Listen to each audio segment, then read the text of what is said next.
Good afternoon, ladies and gentlemen, colleagues and students. Welcome to this pair distinguished lecture. As you know, pair holds these distinguished lectures and seminars from time to time. And this is a very important platform for us to communicate between the PolyU researchers and external researchers. And today, we are very happy to have Professor Chu from Tsinghua University to give the seminar. And before let's start, I would like to invite Professor Zhang Kai-Wang, the Associate Vice President and the Dean of Graduate School, to introduce our speaker. Professor Wang, please. Ladies and gentlemen, it's my great pleasure to introduce today's seminar speaker, Professor Chu Xiaobo, the Changjiang Chair Professor in the School of Vehicle and Mobility in Tsinghua University. Prof. Chu is a leading expert in intelligent transportation systems, vertical transportation systems, and emerging mobility service. His research focuses on integrating vehicle infrastructure and cloud technology and low-altitude transportation to build smarter and more connected mobility networks. At Tsinghua University, Professor Chu leads the Emerging Transportation Solutions Research Group and holds key leadership positions in several national laboratory and innovation centers dedicated to low-altitude transportation and intelligent mobility. Professor Chu's work supports China's vision of new quality productivity forces and urban sustainability through cleaner, smarter, and more efficient transportation solutions. His research helps tackle challenges such as energy consumption and carbon emissions.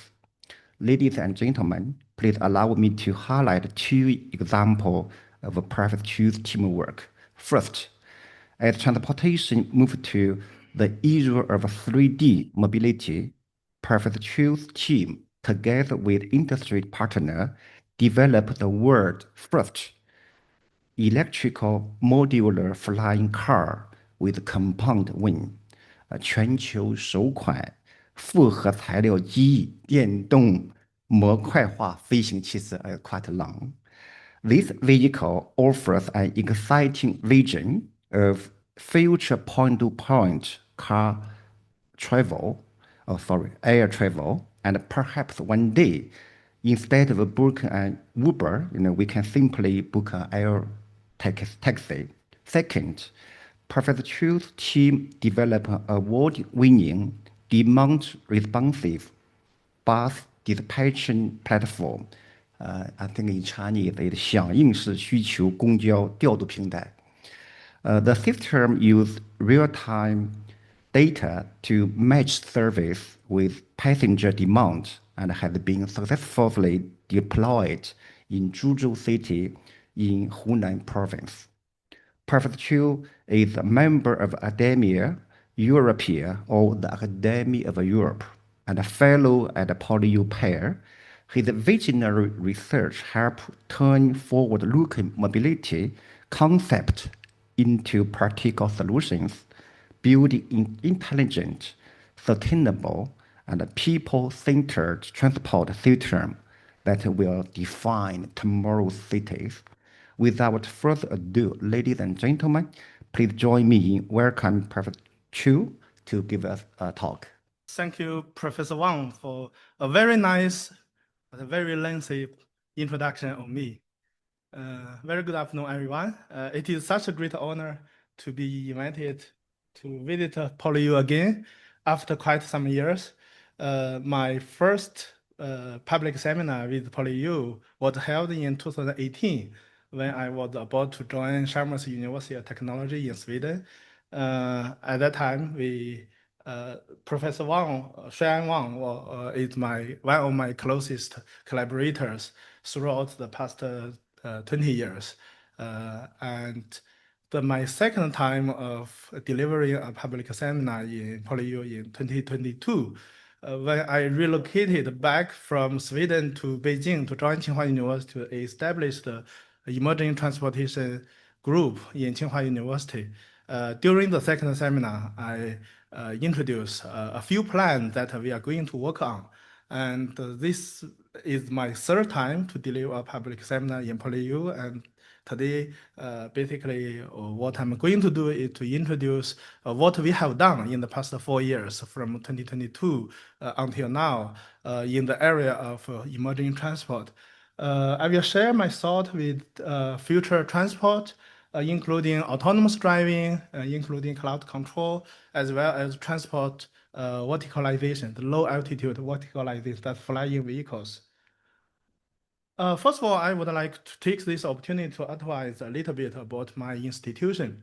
I'm from School of Vehicle and Mobility, Tsinghua University. Our school is a relatively new school. It was rebranded in 2019 from the former Department of Automotive Engineering by introducing the new component of transportation and mobility. At the moment, we have over 70 academic staff in our school and annual research income of 500 million Chinese yuan per year, dealing with the most pressing, challenging topics in the area of vehicle and transportation, electrification, automation, connectivity, shared mobility, as well as most recently, transport low altitude verticalization. We host the State Key Laboratory of Intelligent Green Vehicle and Mobility. For this lab, in the past 30 years, we oversaw the progression of Chinese vehicle electrification and automation. And as requested by the Ministry of Science and Technology, Ministry of Transport, since 2022, our lab is in the development and the regulations of low altitude transport verticalization. Our school also hosts 3 top-tier international journals. The first one is in the area of transportation electrification. The title is E-Transportation, edited by academician Professor Ouyang Minggao, ranking number 2 in the category of transportation science and technology in this year. The second one is Journal of Intelligent and Connected Vehicles, edited by academician Professor Keqiang Li, in the area of vehicle connectivity, vehicle automation. The third one actually was established by myself and Professor Shuai Wang together. We are both the foundational editor-in-chief, founding editor-in-chief, and the name is Communications in Transportation Research. So in the past 3 years, we ranked number 1 in the category of transportation by Web of Science. Later, I will introduce a little bit about the journal, and you are the most welcome to submit work to our journal. Okay, back this little bit about my team. The theme of my team is System Physical AI for Transport Autonomy. A few representative works. The first one, as mentioned by Professor Zhang Wang just now, we developed these flying vehicles in collaboration with Cherry Group and Aerospace Group. This is vertical takeoff and landing aircraft, but energy consumption during the cruise stage is very low. It's comparable to a surface vehicle. The energy consumption for 1 kilowatt-hour can fly for 5 to 6 kilometers. That's comparable with our surface vehicle. We also develop a physical AI digital twin system to accelerate the testing and design process of all different types of new vehicles, including the surface vehicles and flying vehicles. We also contribute a lot in the like vision language action model for autonomous driving of commercial vehicles and cloud control, which I will introduce a little bit later.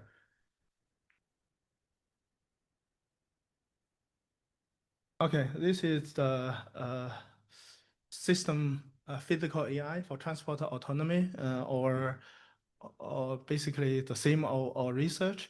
There are 3 unique features. The number one, we have 3 layers, it's cross layers. The bottom layer, we have the assembly level or parts level.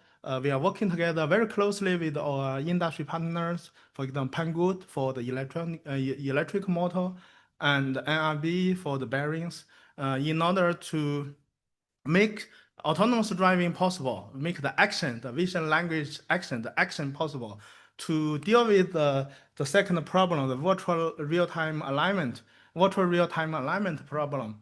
This is the second feature. The third feature is we use a lot of AI tools to generate and also select, not only as a generator, but also as a selector for different scenarios during the autonomous flying and the autonomous driving process, as well as the intelligent machinery, embodied intelligence.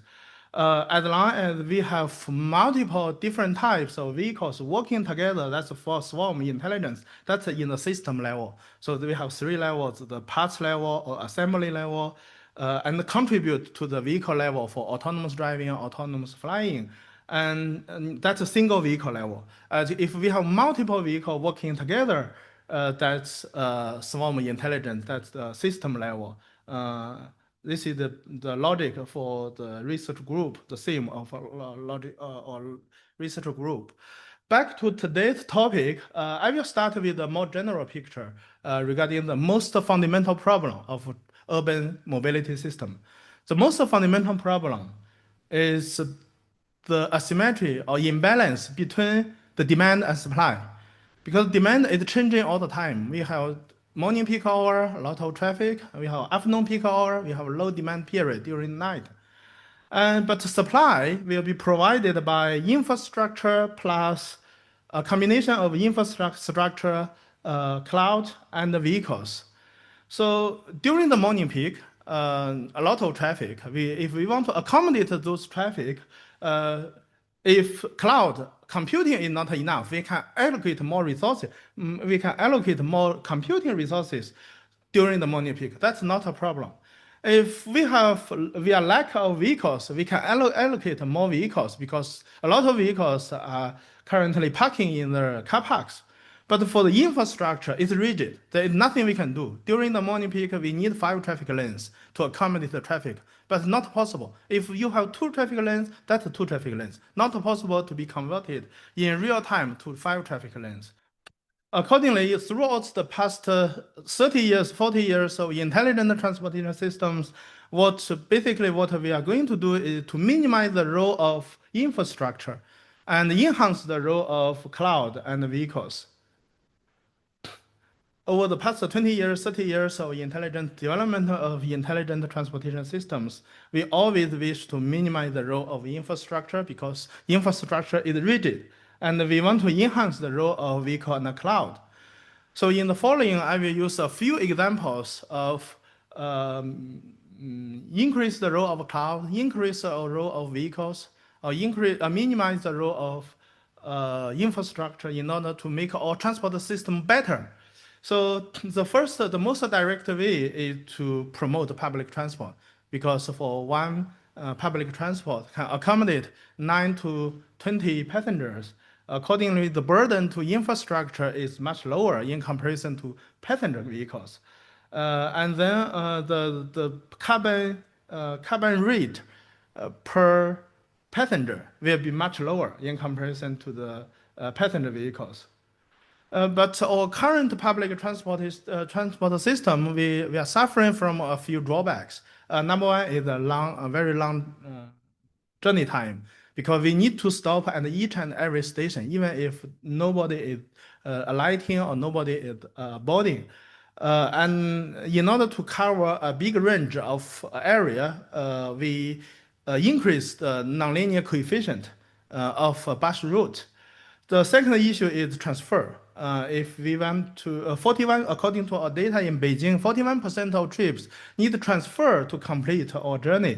And for each transfer, it takes an average of 11 minutes because for the transfer, you need to stop and get off. You may change another platform, wait for the connecting buses, long and uncertain time.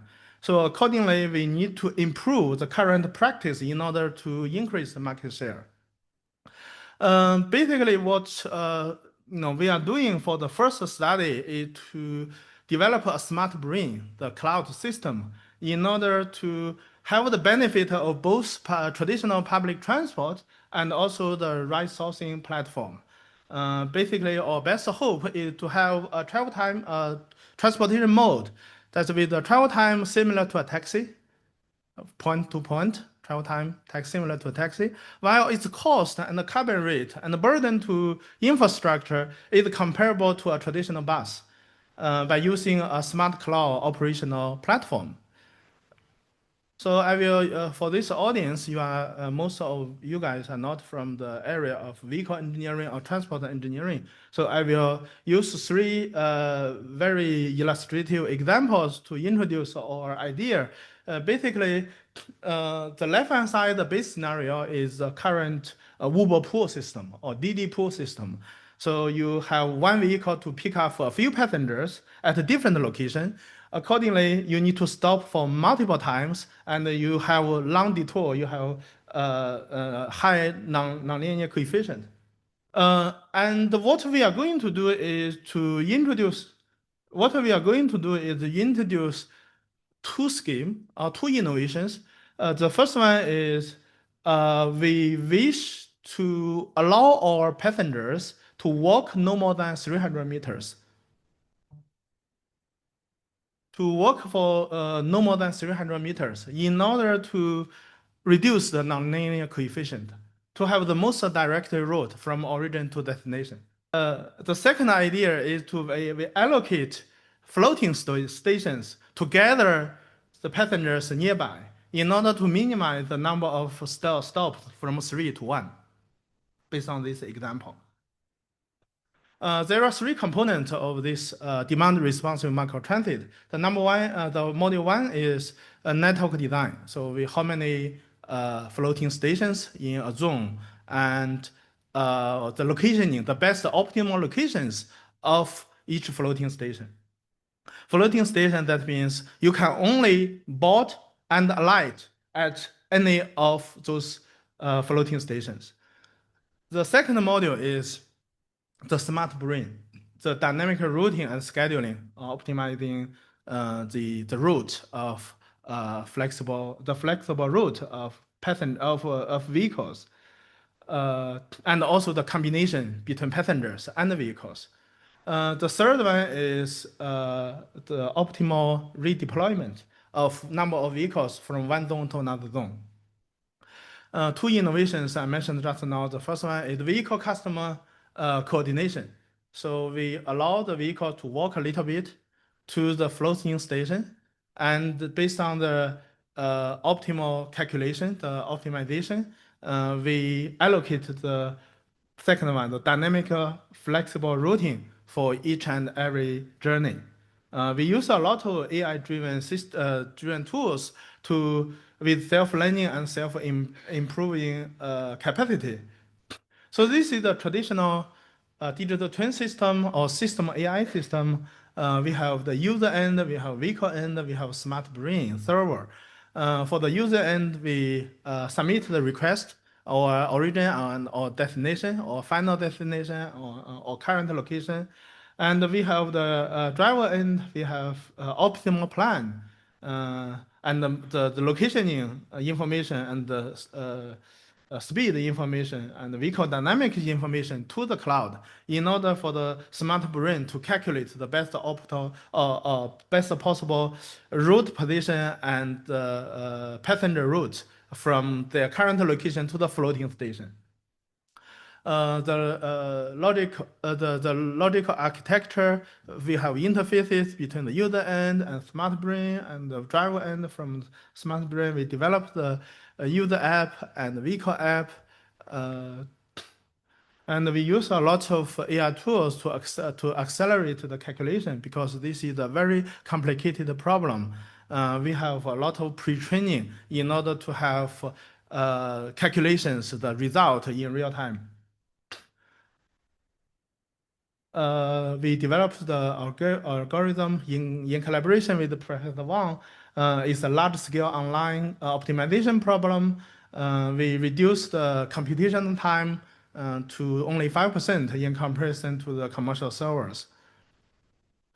At the end, every 10 seconds, we can update the plan, and every 1 second, we have the calculation result, which allow the real-time computation. And this is the optimal redeployment from one zone to another zone problem. Basically, the system has been deployed in Zhuzhou city, Hunan Province, for the first place. It has been running for 18 months already. In the past 6 months, we collect the data to evaluate the performance. Basically, our demand-responsive public transport system, the travel time is only 20%, 21% higher in comparison to a taxi from floating station to another floating station. Only 21% higher. That is comparable to the taxi, to ride sourcing system. But the cost by using taxi is 9.16 Chinese yuan, and we only collect 2 Chinese yuan, it's only 20%. If you calculate the carbon the carbon, and if you calculate the burden to infrastructure, we are much lower. It's like 20% or even less. We are using the buses manufactured by CRRC, which is one of the largest vehicle manufacturer, bus van manufacturer in the world. We developed the user app, we developed the driver app, and we use Beidou for positioning purpose. And because we have strong benefit of cost, we have cost benefit, or travel time is comparable accordingly, or we gain substantial amount of market from the taxi industry. According to our real data for this demonstration zone, the number of the DD and AMAP services has reduced to 40%.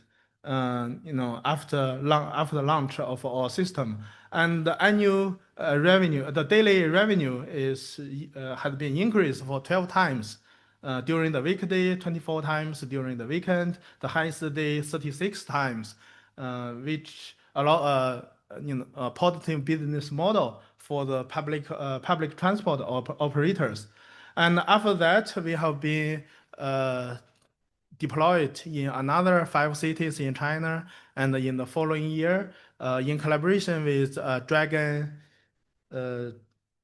King Dragon, Xiamen King Dragon bus manufacturer, and also CRRC, we are going to deploy another 20 cities. It was reported by CCTV and a few international news.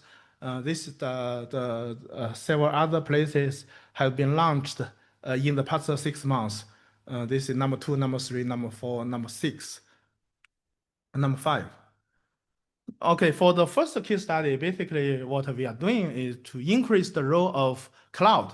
So remember, for the mobility system, the supply will be provided by infrastructure, cloud, and vehicles.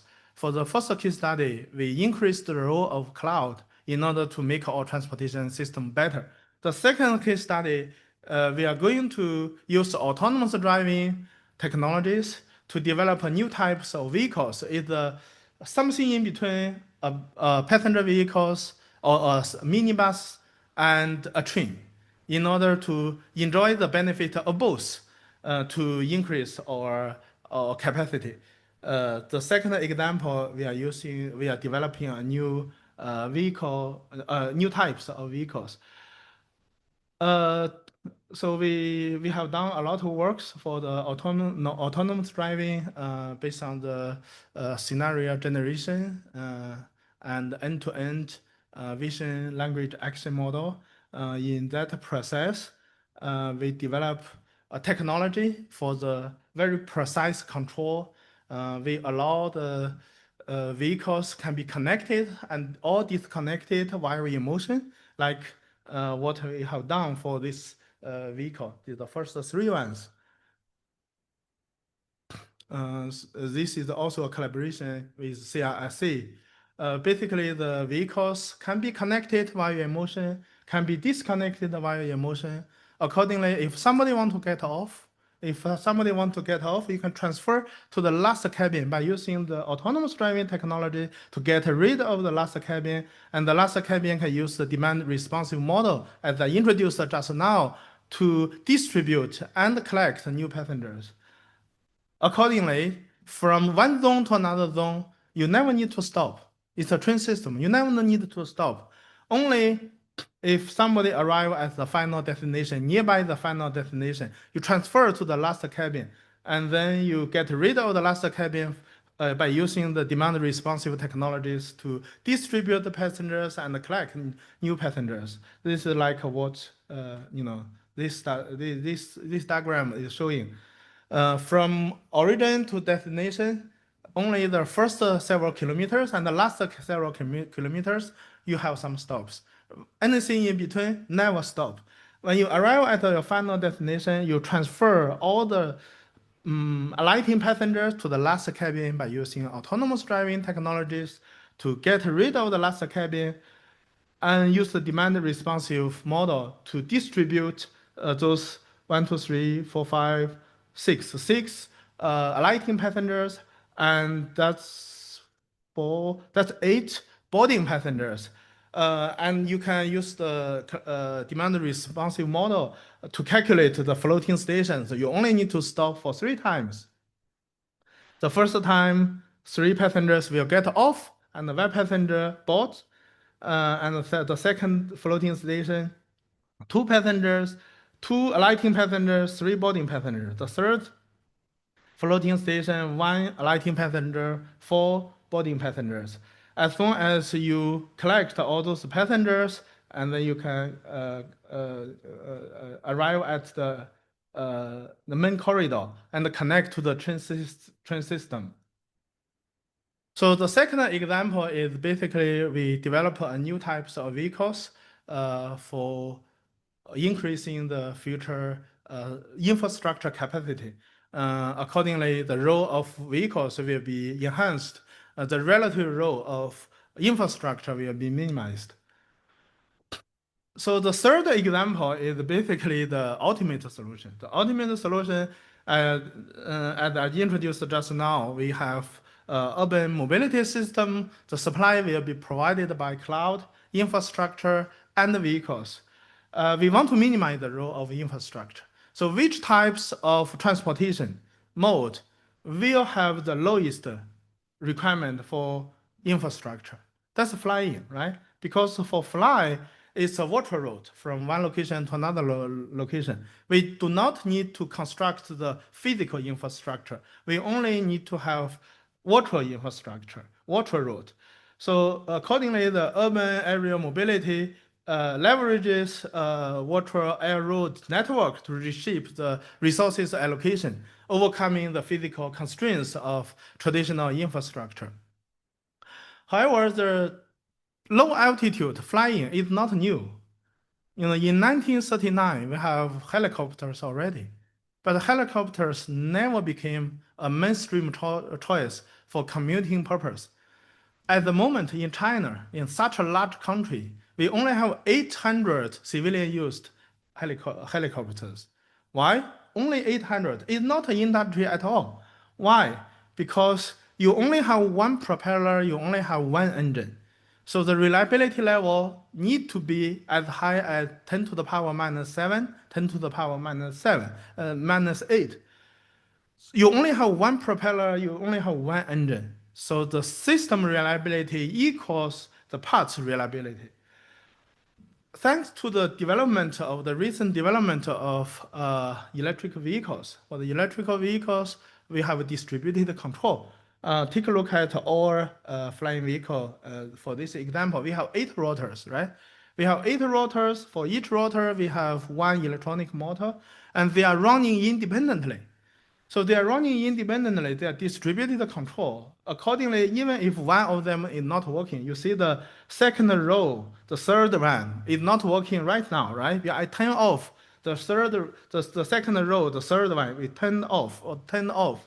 but still we can maintain the stability and safe landing. Accordingly, the path reliability, there is a big difference between the path reliability and the system reliability. So accordingly, if we can accommodate two malfunctions, that means the reliability level for the rotor, for the electronic motor, can be reduced from 10 to the power minus 7 to 10 to the power minus 3.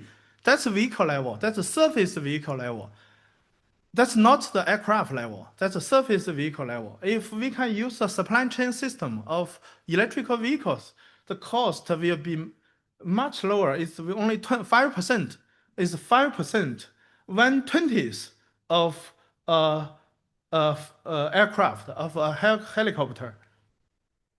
So because we have electrified distributed control, we can use the supply chain of vehicle industry. We can significantly reduce the cost to only 5% of helicopter.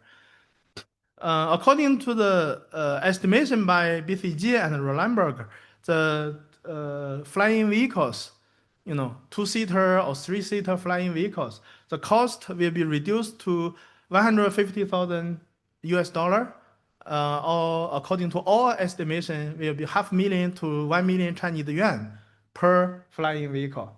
If we are using supply chain of electrical vehicles and we are using assembly line instead of customized design. However, at the moment we have over 800 different configurations of flying vehicles in the world, and in the end, we may have only 5 or 6 that can be useful for our current market. And how to convert the 800 different configurations to 5 or 6? What kind of drone design or flying vehicle design have the potential to gain substantial amount of market from our surface commuting services? And this is what we have done in the past several years to analyze the scenario. This is a very large study to compare 10 largest metropolitan areas in the United States and 12 largest cities in China, to have all the design parameters, the cruise speed, the lifting capacity, the total tonnage, the number of seats, all the other self-driving, the battery size, the battery type, all the different, the design parameter, overall design parameters of flying vehicles. This is some result for Beijing, Shanghai, Guangzhou, Shenzhen. We have the different configurations, multi-rotor, compound wing, tilt rotor, and the lifting capacity, the cruise speed, all the design parameters under different configurations, what are the optimal configuration.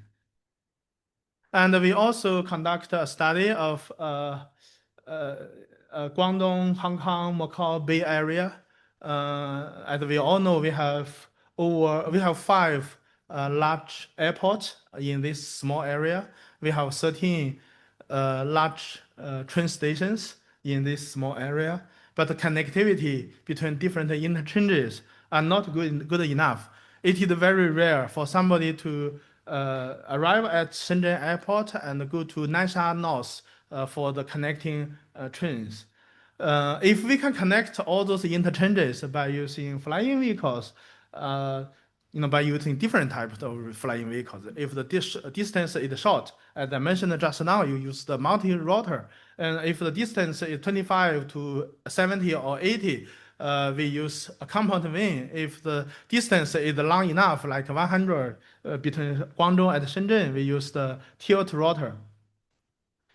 And we can reduce the number, the travel time from roughly 2 hours to 15 minutes. If the travel time from one interchange to another interchange is 15 minutes, that's like different terminals in the same airport. So the connectivity will be much, much better. And it will certainly boost the economy. It is possible to integrate the vertical transportation system with the traditional hubs. This is the flying vehicle that we developed in collaboration with the Cherry Group and the Aerospace Group. It's a vertical takeoff and landing. As I mentioned just now, during the cruise stage, energy consumption is very low. The energy consumption is only is comparable to the surface vehicle, comparable to a passenger car. It's a modularized design. We have three components. We have component wing at the A. We have cockpit, intelligent cockpit at B. And we have the self-driving chassis at C. A plus B is the airplane. B plus C is the self-driving vehicle. And this is the operational mode. Is also demand responsive. The audio is not on, right? So I can introduce. So it's also a demand responsive model. Basically, you have a user app to order from your origin to your final location. And from your origin to the nearest vertiport, we use land transport, use the B plus C, the cockpit plus the chassis, self-driving from your home to vertiport. As soon as you arrive the vertiport nearby your home, you reverse into the compound wing, and then the self-driving chassis will leave, and now you have A plus B. That's an airplane. That's a flying vehicle. Fly from the vertiport to the vertiport nearby your workplace, and it takes a very short time, like several minutes, from one vertiport to another vertiport, because the speed can be as high as 150 kilometers per hour. And then you send another chassis to pick up the cockpit for the final mile delivery from the second vertiport to your workplace. So this is the imagination for future. And for this product, we use a lot of digital twin or virtual physical testing process to minimize the risk for the physical experiments. And a lot of different tests, from summer to winter. And we developed it takes time. It's stuck.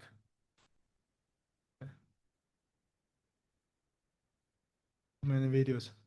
And we develop a physical AI or digital twin system to accelerate the research and development process. And as I mentioned just now, from parts level to the vehicle level to the system level. And we use the UE and AirSim and Python to generate the environment. And we use a lot of AI tools to generate different scenarios, like different weather conditions, the snow condition, the heavy wind condition. And we also generate the non-cooperative target, like the drones, like the birds, some non-cooperative target.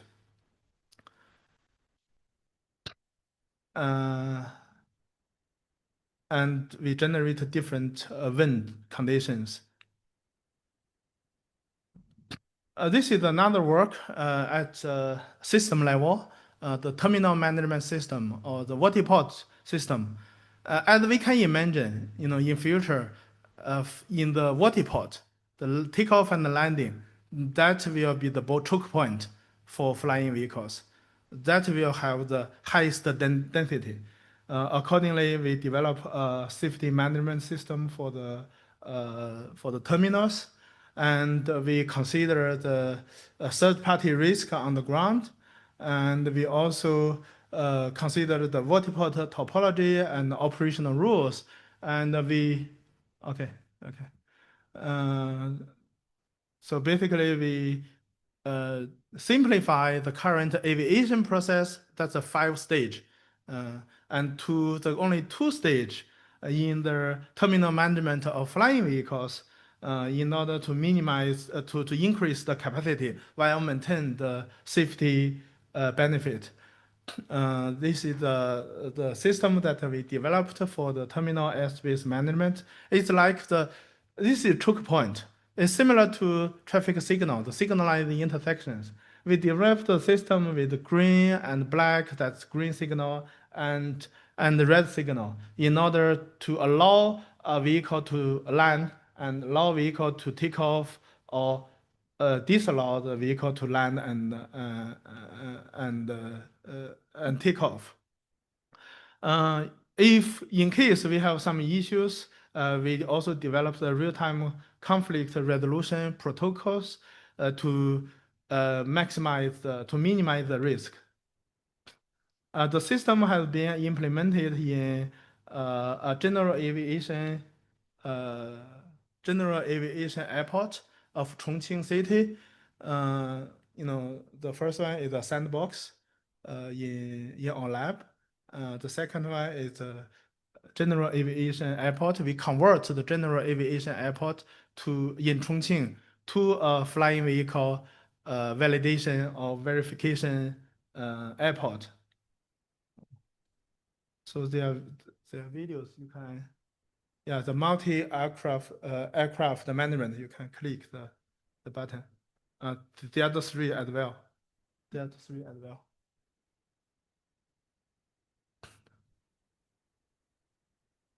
Yeah, for the multi-vehicles takeoff and coordination, for the takeoff and the landing test, and during the night environment, how to take off and landing, how to communicate between different vehicles.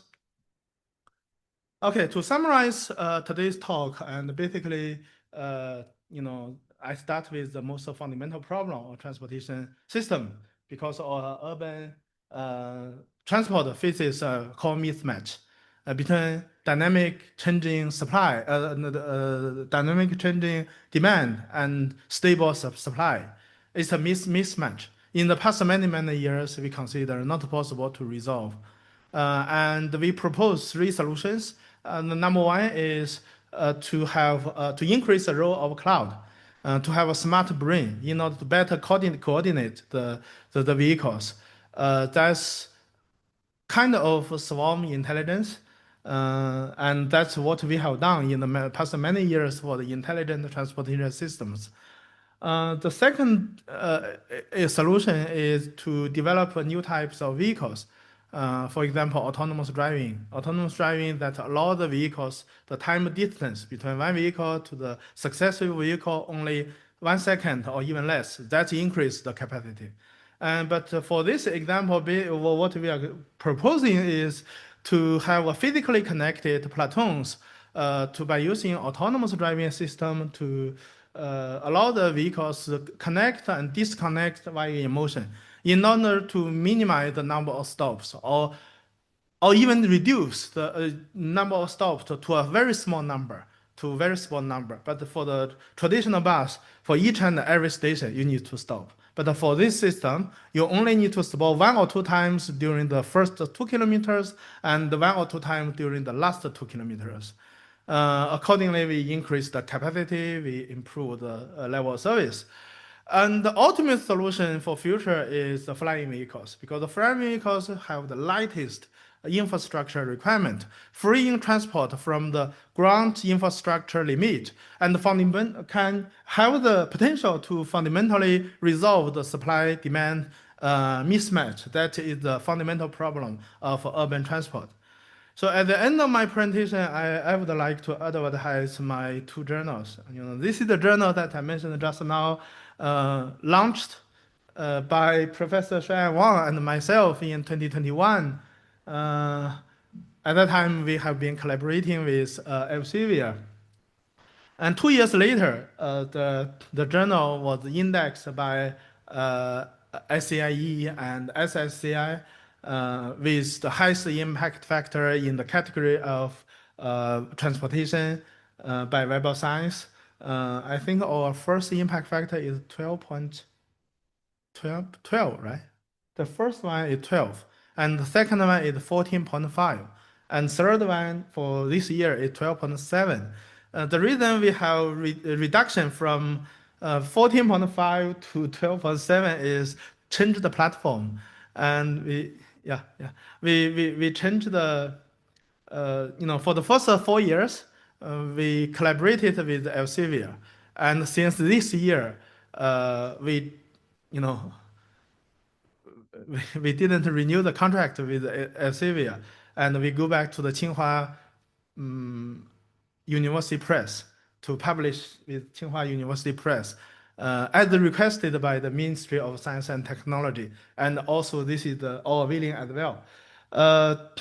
At the moment, we have almost all the top tier university like MIT, Stanford, Cambridge, Oxford submit the journal to the article to our journal in the past, and we for the following, at least for the following 3 years, we still cover the APC if your article is not overlength. If 10 or above, you need to pay the overlength charge. As requested by Elsevier, Professor Wang has stepped down last year to be the editor-in-chief for Transportation Research Part E only. And for me, I invited another editor-in-chief, co-editor-in-chief, Professor Xiaobo Li from, at the moment, in University of Wisconsin Medicine, but soon will join Northwestern University as a chair professor. The second journal is in the area of vehicle connectivity and automation. It's journal of intelligent and connected vehicles, edited by the editor-in-chief Professor Keqiang Li and Professor Jianqiang Wang. I'm the executive editor-in-chief running this journal. The impact factor is 6.3, also rank Q1 journal. You are the most welcome to submit your work to our journals and to support our Chinese journals instead of international journals. Okay, that's all I have to say. Thank you very much. Okay, good afternoon, everyone. My name is Shuan Wang. I'm from the Faculty of Business. So now I will serve as a moderator for Professor Chu's seminar. So if anyone has a question, then please raise your hand, and you should first introduce yourself, your name, which department are you from. Also, we have a lot of people online, and I will also ask a few questions from those who attended Professor Chu's seminar online. So any question in this room? Yes, please. Thank you very much, Professor, for your sharing. My question is a bit from the battery management systems perspective. In one of the slides, you mentioned about vertical takeoff points would possibly be sort of choke points later on as we move towards vertical mobility. So when it comes to battery management systems, where do you see it to be concentrated towards, say, for example, a parallel comparison will be like fuel pumps, gas stations in today's world. In future, it will be like battery power pack warehouses. Will it be concentrated at one place, or will it be spread out across any given region? Thank you. Okay. Thank you for your question. Actually, this is a very important topic for the flying vehicles. I'm not working on battery management system, so I'm working on like autonomous flying, the vision, language action model. But according to my probably my colleague Professor Ouyang Minggao can better answer your question. And according to my judgment, battery is not the biggest problem for flying vehicles deployment, because if you want to deploy a flying vehicle in city area, the distance is very short. Even from Tsinghua campus to Yizhuang to another corner of city of Tsinghua of Beijing is only 35 kilometers. So if the distance is short, the energy density of batteries is not the biggest problem. But for the takeoff, you need to have a few special requirements for the battery itself. I think that's more important issue to talk about. Yeah. No worries. Yeah. Any more questions? Maybe I ask a question from online. So one question is, how many trials about using the flying vehicles have been conducted both in China as well as abroad? Trials with passenger or without passenger? Well, I think it's with passengers. With passenger at the moment, according to my knowledge, only Yihang, EHANG, and Xpeng, they have a lot of test flights with passengers. But for my flying vehicles, we never did that. We never did that. We have been flying for, I think, roughly around 1,400 kilometers already, all empty, with no passenger inside. Yeah. So a following up question from the audience online is, what are the key challenges for the flying vehicles? Yeah, as there are a few challenges. Number one is you are using a lot of vehicle level reliability supply chain parts. Accordingly, you have a lot of malfunctions from time to time. So you need to accommodate, you need to develop very robust safety redundancy plan in order to deal with different kind of malfunctions. That's the vehicle itself. The second one is it's very different from the civil aviation, so civil aircraft flying in the high air. In the low altitude, there are a lot of obstacles, non-cooperative objects like drones, like birds, like different target. So you need to have very good crash avoidance capabilities. So we need to borrow a lot of technologies from autonomous driving to identify the object, like identify the non-cooperative target, and turn to make some actions. The third one is in future, the density will be much higher in comparison to aviation, because aviation at the moment we only have 500 aviation aircraft in China. Only 5,000. Only 5,000. But how many surface vehicles do we have? Surface vehicles, we have half billion. So in future, the flying vehicles, according to our estimation, will be at the magnitude of 10 million unit. So they have some interactions, especially in the terminal, in the vertiport. So we need to design the regulations for the vertical management. So the single vehicle level, the vehicle environment problem, and multi-vehicle problem. Okay, next question, Professor Qingye Chen, Director of PAIR. Yeah, well, thank you very much for a very inspiring talk. For these low altitude vehicles, I learned that like in Shenzhen, they already use for the good delivery. Yeah? Delivery. And it's an amazing achievement.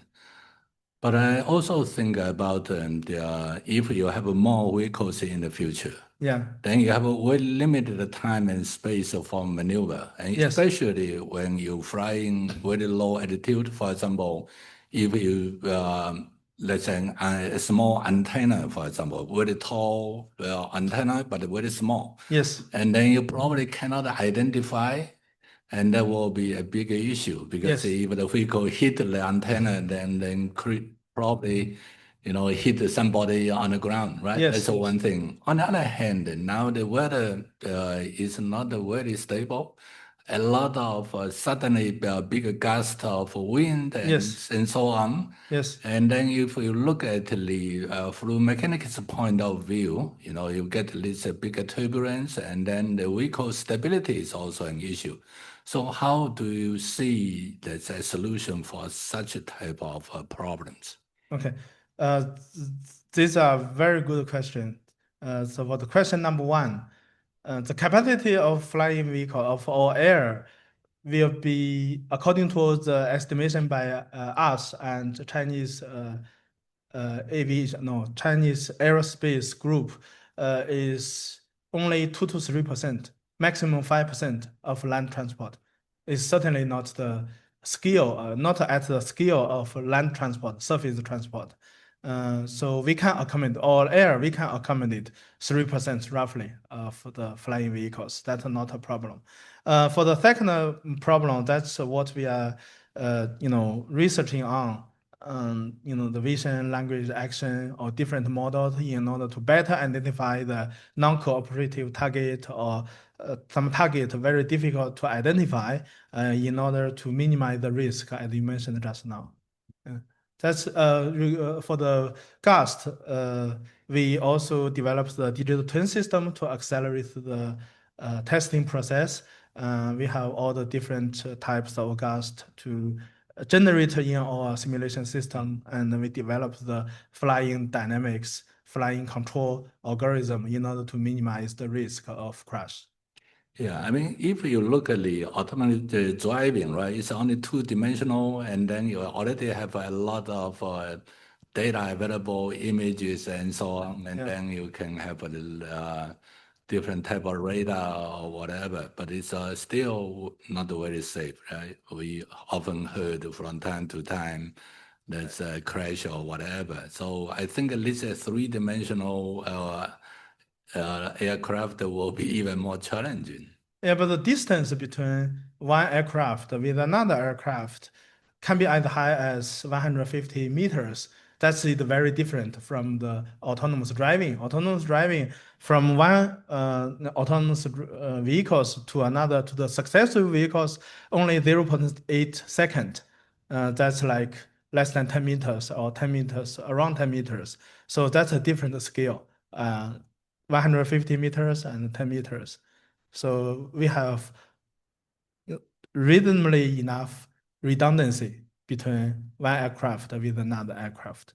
But if you look at the commercial aircraft, right, which is flying very high, yes, and sometimes you may have even the middle that's true. That's true.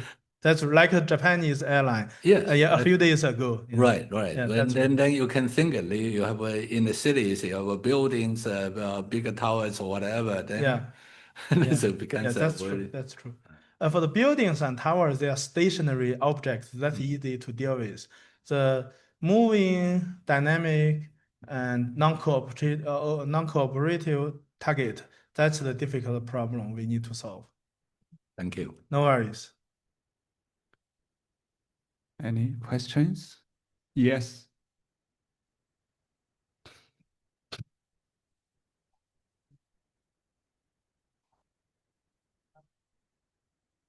The Department of Construction Management and Intelligence.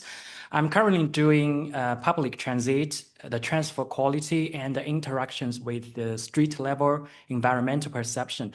I was particularly interested in your demand responsive microtransit system and the design of transit hubs. But I was wondering, when determining the locations of these transit hubs, apart from the mainstream focuses on, for example, the travel demand and the operational efficiency, what other factors do you take into account? Yeah. When select the optimal locations of different floating stations, number one is, as you mentioned, a lot of traffic information. Number two is city topology information. We also use a lot of transfer learning. For one zone to another zone, we use AI to identify the most important features on the different topology, different combination of topology and transport information. So it's a transfer learning AI process. It's not like stationary. We have only 4 or 5 features that we need to select. It's based on the our model to optimal the number of features and which feature is the most important feature for the selection. Okay, but I'm wondering, are there any factors to take into account from the passenger side? At the moment, for the cold start, For the cold start, the first selection, the first time of selection, no. But after several months of running, we update. So that information will be considered based on the 3 months running data. Okay, sorry, man, I have one more question. Yeah, sure. Actually, my PhD thesis is about the operation and the management of autonomous vehicles. And you mentioned Yihang. Actually, I visited base of Yihang in Guangzhou last year. And they currently have multiple uses scenarios of the vehicles, for example, in delivering human organs, in firefighting, and even in high-end commuting. But they are all perfect imagination. They have fancy vehicles presented in the base. But my question is, what do you think the key challenges for these multiple use scenarios in the future? Actually, the multiple use that you mentioned just now, they are the very low ceiling use scenarios. Yes. The commuting, even with only 1%, that's a big number. But the like firefighting, like the delivery of organs, that's a very rare situation. That number is not very high. For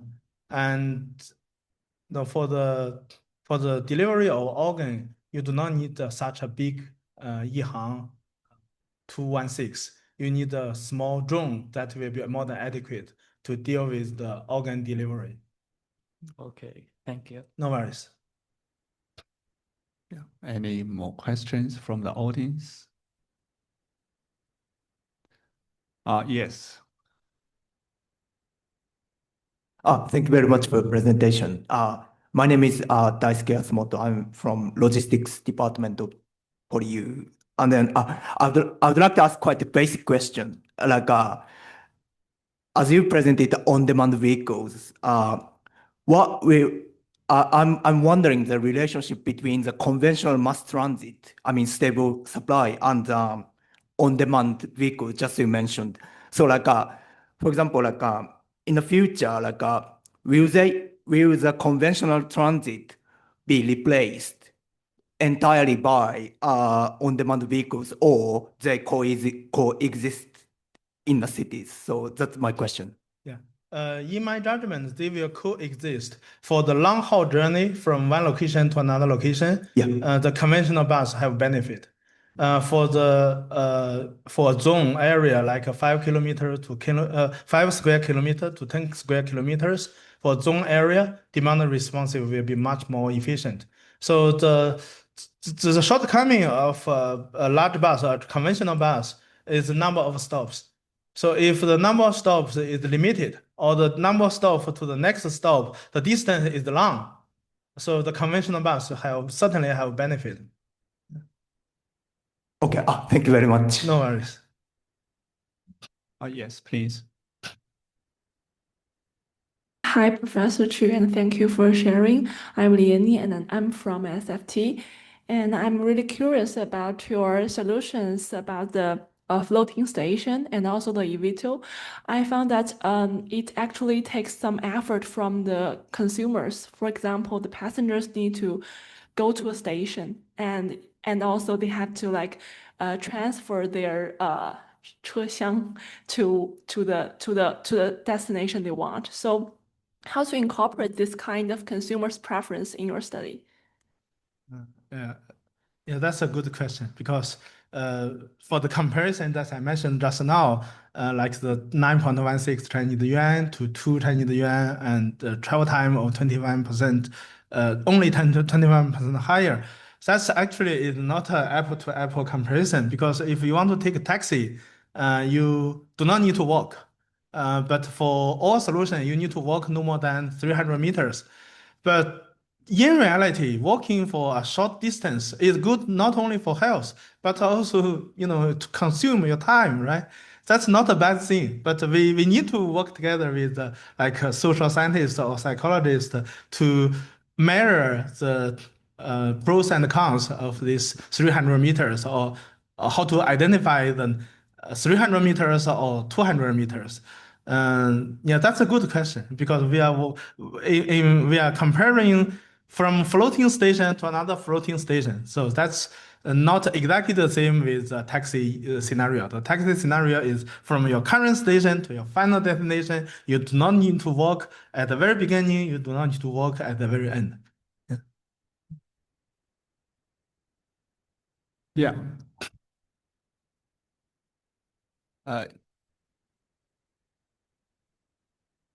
Okay, I'm Hao Qingwang from Department of Logistics and Maritime Studies. So I have one question. With the development of low altitude traveling, so maybe one day it becomes true and reliable in our daily life. Then at that moment, when we travel, when we refer to our map, so nowadays we can know from our map, we turn left, turn right, or go up or go down. And then if we can choose travel with low altitude methods. So at that time, we will need 3D dimensional map. But nowadays, when we go to cities like Chongqing with complex altitude structures, we found that it's quite difficult to navigate. So if one day the low altitude method becomes true, then we need a 3D dimensional map. So what do you think the challenge behind this new map? Okay, that's a very good question. Have you realized the A map, A map? They have 3D maps already. All the buildings and the height of the buildings is 3D map. And we have been collaborating because Gaode is A map is one of the partner institute for our Beijing Key Lab. For the Beijing Key Lab led by Tsinghua University and supported by EMAP as well as China Airspace Group. So now we are working together to develop the 3D map throughout the world, not only for China, but also for like United States or Europe. And you can check the EMAP. So we have quite a few cities ready already, like Egypt, Sampolo, not only the Chinese cities. Okay, Yeah. thank you. We have 3D maps already in many cities. Yeah. Okay, thank you. Yeah, next question.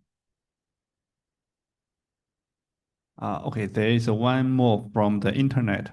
It's about autonomous vehicles. So the question is, China has many cities, and different cities have roads of very different conditions. Some roads may be very narrow and also bumpy.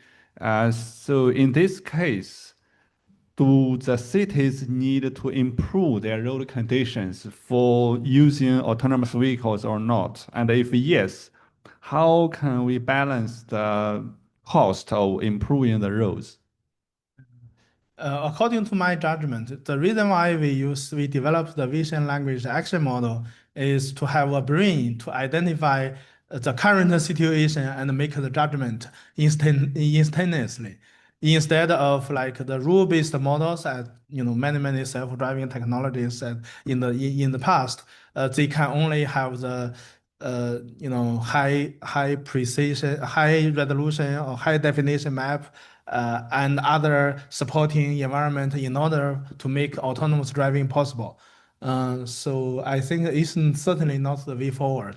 As long as we have the conventional vehicle running in the street can be used for autonomous vehicles as well.